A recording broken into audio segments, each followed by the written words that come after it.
2, action. Hi, good morning. How is everybody doing out there on this rainy Wednesday? I hope you guys are doing good. I love getting pictures of you guys doing some of your work at home, some messages. So keep sending me those emails, Class Dojo pictures, videos. I love to get updates on you guys. I'm going to do another read aloud today. Cloudy with a chance of meatballs. We are not outside right now, but it looks like we're outside. We're covered from the rain. Cloudy with a Chance of Meatballs, written by Judy Barrett and drawn by Ron Barrett. We were all sitting around the big kitchen table. It was Saturday morning, pancake morning. Mom was squeezing oranges for juice. Henry and I were betting on how many pancakes we could each eat, and Grandpa was doing the flipping.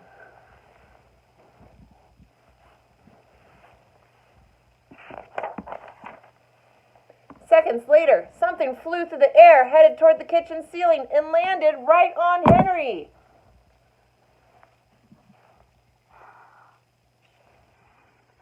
After we realized that the flying object was only a pancake, we all laughed, even Grandpa.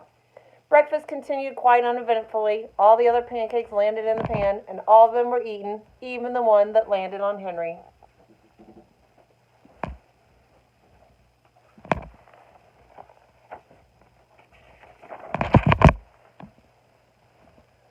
That night, touched off by the pancake incident at breakfast, Grandpa told us the best tall-tale bedtime story he had ever told. Across an ocean, over lots of huge bumpy mountains, across 3 hot deserts and 1 smaller ocean, there lay the tiny town of Chew and Swallow.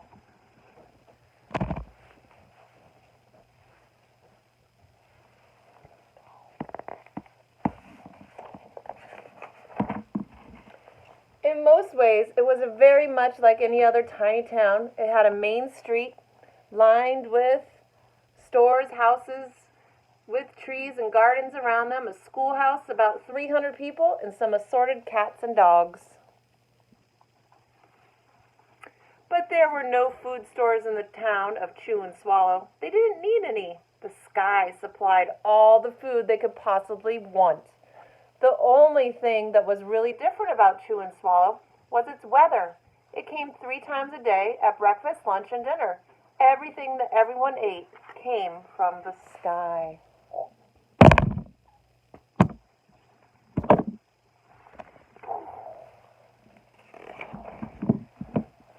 Whatever the weather served, that was what they ate. But it never rained rain. It never snowed snow. And it never blew just wind. It rained things like soup and juice. It snowed mashed potatoes and green peas. And sometimes the wind blew in storms of hamburgers.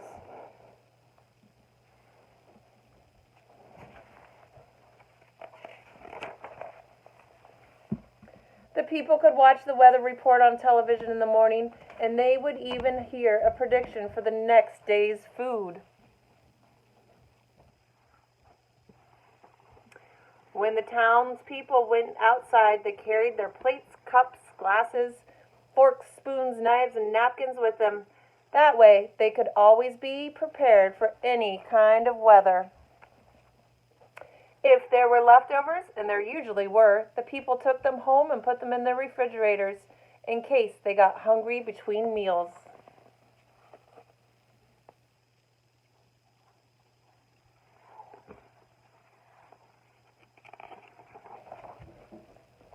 The menu varied by the time they woke up in the morning. Breakfast was coming down.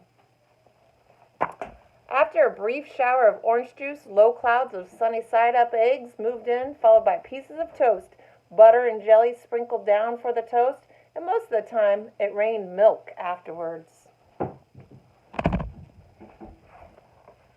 For lunch one day, frankfurters, already in their rolls, blew in from the northwest at about 5 miles an hour. There were mustard clouds nearby, then the wind shifted to the east and brought in baked beans. A drizzle of soda finished off the meal.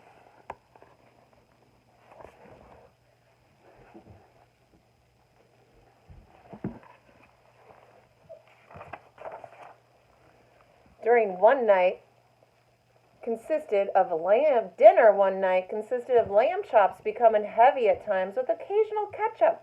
Periods of peas and baked potatoes were followed by gradual clearing with a wonderful jello setting in the west.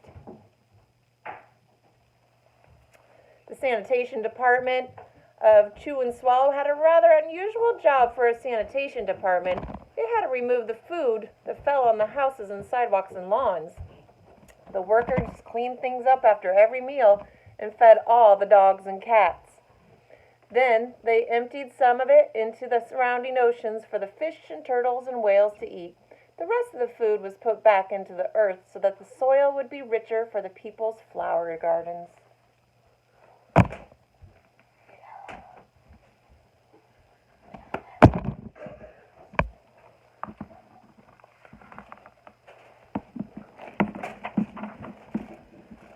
Life for the townspeople was delicious until the weather took a turn for the worse. Spaghetti ties up town. One day, there was nothing but gorgonzola cheese all day long. The next day, there was only broccoli, all overcooked. And the next day, there were Brussels sprouts and peanut butter with mayonnaise. Another day, there was a pea soup fog. No one could see where they were going, and they could barely find the rest of the meal that got stuck in the fog.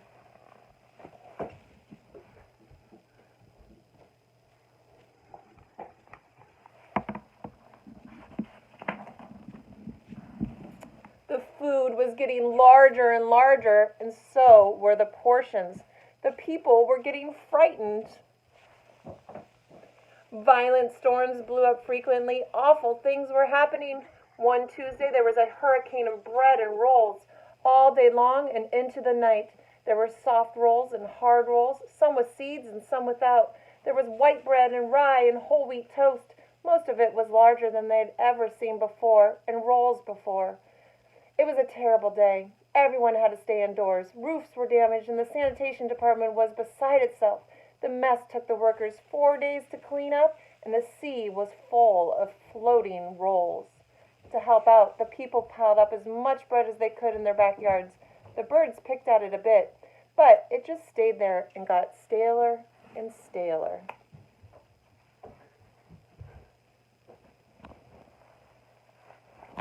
There was a storm of pancakes one morning and a downpour of maple syrup that nearly flooded the town. A huge pancake covered the school. No one could get it off because of its weight, so they had to close the school. Another school closed. Different reasons.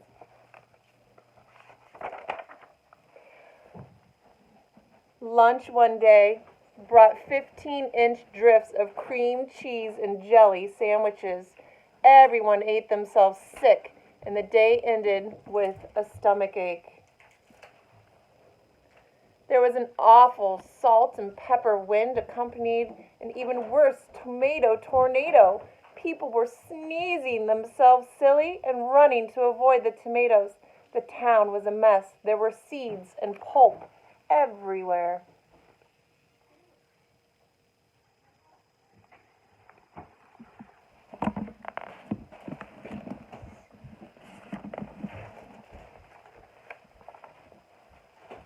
The sanitation department gave up. The job was too big. Everyone feared for their lives.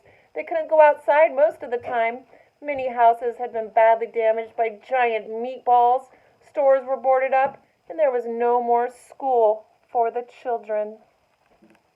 So a decision was made to abandon the town of Chew and Swallow. It was a matter of survival.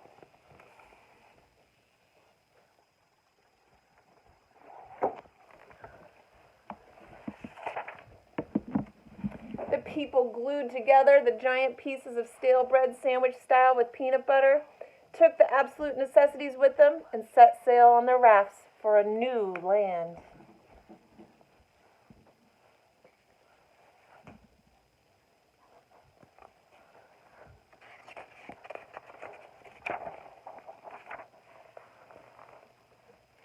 After being afloat for a week, they finally reached a small coastal town which welcomed them.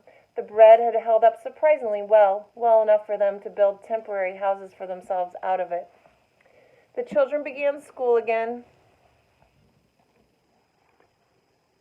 and the adults all tried to find places for themselves in the new land. The biggest change they had to make was getting used to buying food at a supermarket. They found it odd that the food was kept on shelves, packaged in boxes, cans, and bottles. Meat that had to be cooked was kept in large refrigerators. Nothing came down from the sky except rain and snow. The clouds above their heads were not made of fried eggs. No one ever got hit by a hamburger again, and nobody dared to go back to chew and swallow to find out what had happened to it. They were too afraid. Henry and I were awake until the very end of Grandpa's story. I remember his goodnight kiss.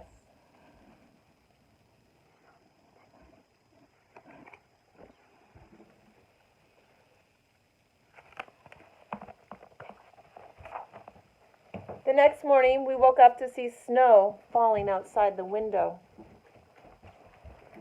We ran downstairs for breakfast and ate it a little faster than usual so we could go sledding with Grandpa. It's funny, but even as we were sliding down the hill, we thought we saw a giant pat of butter at the top, and we could almost smell mashed potatoes.